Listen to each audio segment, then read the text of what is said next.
Hey, Fluffing, Missouri Wedge Supply. As you know, we've got bins set up here to cover pretty much any kind of bin you got at the house.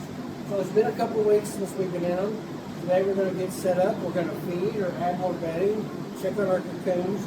But as you can see, we've got your stackable type bins. This green one back here. This is just a normal like Rubbermaid bin you'd have at your house, but you got cocoons in there. This can be your Rubbermaid bin. You got your continuous flow or urban war bag bin, and then we have a wedge system. So we're trying to cover just about everything here.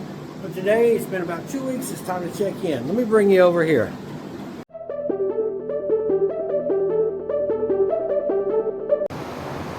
Alright, you're going to do this live with me. I have no idea what it looks like in here, so we're going to take a quick look. Oh yeah, got a couple little worms up top.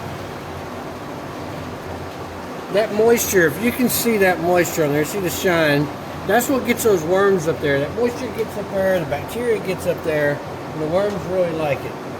Let me grab here, I'll just use this so we can see. As you can see, this is pretty much all worm castings. These guys are doing really, really good. We're going to do a feed on this.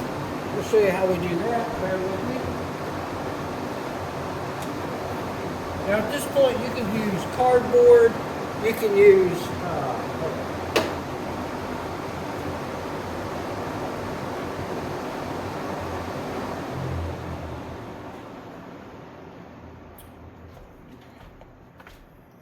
now at this point, you can add in here whatever it is that you want. Cardboard. You can see a lot of cocoons in here. They are working this really good. They're breeding real good.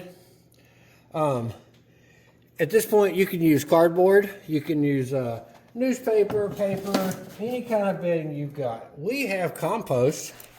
Now, this is pre-sifted compost. This is compost out of our own compost pile. It's a combination of straw and mulch and leaves and horse manure.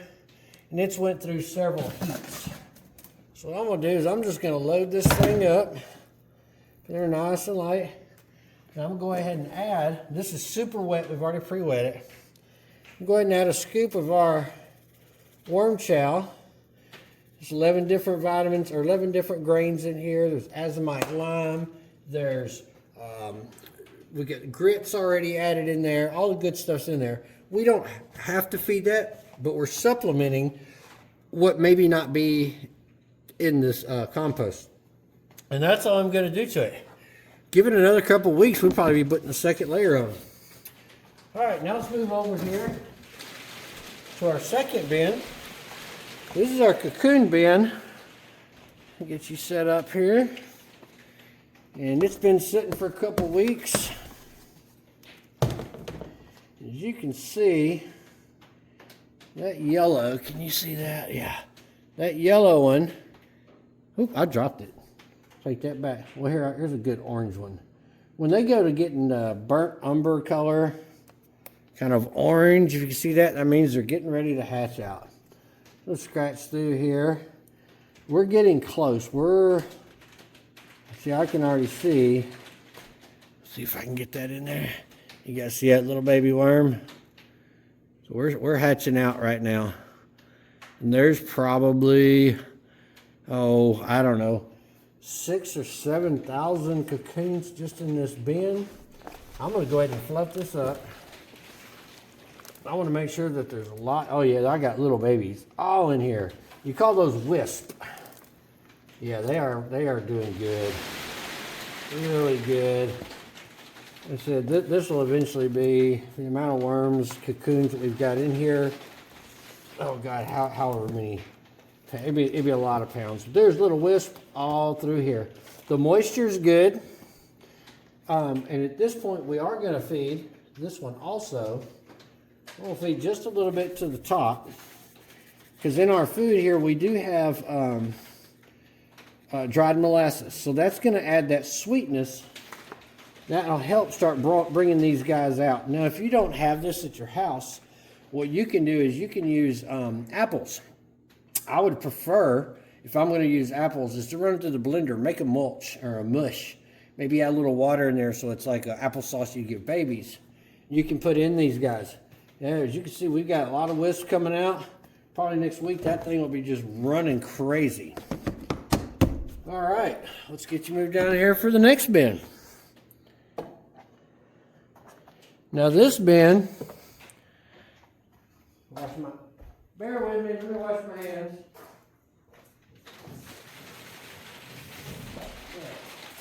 This bin's got reds in it. I think I put a pound of reds in here. We're gonna take a quick look and see what we got in here. Oh yeah, they're converting this over. Oh man, it is time for feeding. I don't know if you guys can see that, but that's almost all castings. These guys are doing good. We have not fluffed this since we put them in. I'm gonna go ahead and fluff this bin. I've got cocoons all through here. Big ball of worms. Now, doing this, you're adding oxygen into that bedding. That way you don't get any dead spots and your bed doesn't go anaerobic. A lot of people don't know what anaerobic means. If you ever fell on an old tire out in the yard that gets that stinky, stagnant water in it, that's anaerobic. The bad bacteria is taking over. But these guys are almost, in fact, I'm gonna add a little bit of bedding in here. Let's go ahead and add a little bit more. Give them a little boost. They're working really good. This is where at your house you would go ahead and put on whatever layer of whatever kind of compost, your coffee grounds, your food waste, whatever you've got. We don't use food waste here in our bins. We have too many bins, and all of our food waste, basically the cat, dog, and chickens eat all of it. All right, let's go ahead and top this off with some of our worm shell. Again, you can find this on our website. We work with several people on this, several different companies, to come up with this formula. That bedding's wet enough that I don't have to wet that down. Normally, you just missed it a little bit. All right. Hey guys, if you like what you're seeing, like, subscribe, hit that notification bell. All right, guys, I'm gonna get you set up here. This is our wedge system. And for you guys that don't know, you put everything in at an angle. These worms, you'll fill this all the way up and you'll bring this across. You feed on that 45-degree angle all the way over. A couple rogue worms there. And these worms will work all this material. I put a whole lot of material in here, more than I really needed to. They're down there in that super, super wet stuff. Normally you don't stir this up. I'm just curious on how they're doing down there. There's no need to stir this up. They're down there in that super soggy, wet stuff.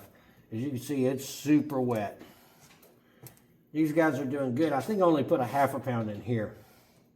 And I still got plenty of bedding in there. I'm not going to put any more, well, no more food in there as far as compost.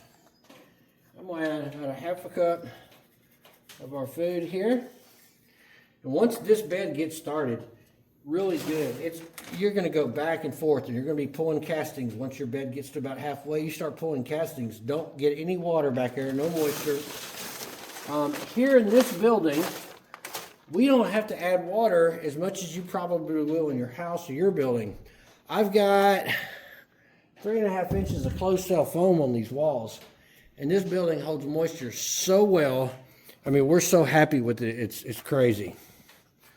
All right, let's get you over here to the continuous flow bin, or the urban worm bag. It all runs off the same thought process. I can almost guarantee I know this one's going to need some food and bedding at this point. Roll this back, got a little bubble paper on there, help hold moisture in. Let's see if you can see, get you in here a little closer. What I'm looking at is this right here. That's pure castings. Not pure, you're never going to get pure castings. Don't ever let anybody tell you they got pure castings. I mean, it's looking really good. These guys are doing a job in here. And I'm going to go ahead and add the rest of this compost to this bin.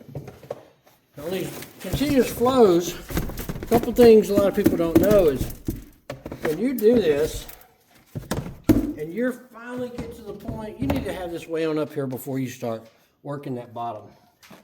Once you start working that bottom, there's a good chance first couple times that you pull material out of there, you need to take that material and put it back on top. Because that was your first material and the worms may have not thoroughly worked that through. It's going to be full of the bacteria that you want, but you'd really want to sit that back in there. We're going to go ahead and add some good feed on there. More of that Missouri Worm Supply premium warm food. Again, at this point, this is where you can bury your food waste, watermelon, whatever you had for dinner and didn't cook and don't have any nasty stuff on there. Tops of your carrots, leftover greens. You can add all that in there. All right.